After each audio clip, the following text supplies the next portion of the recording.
Amid U.S. President Donald Trump's threats to annex Canada and take our natural resources, the focus has turned to our water supply. Trump described it like this last year. And they have essentially a very large faucet.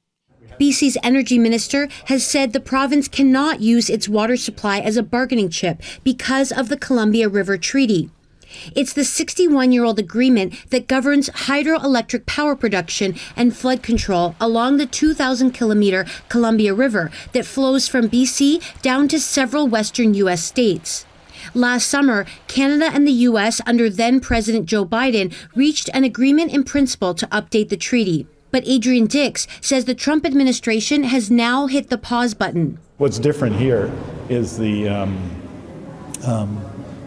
vicious anti-Canadian attacks that have been made on us on all these issues, and they do cause concern.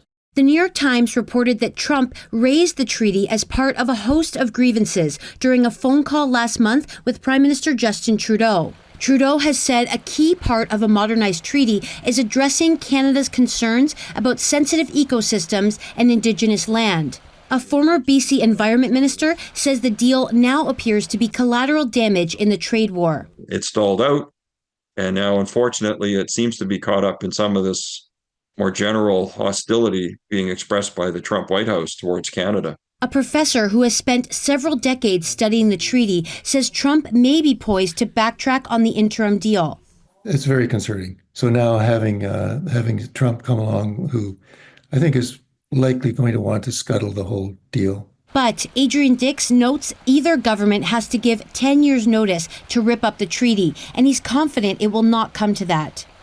The Trump administration has given no indication on what it would take to restart the treaty negotiations. Analysts say it's another example of a once friendly Canada-U.S. relationship that has turned sour under the new president. Katie DeRosa, CBC News, Victoria.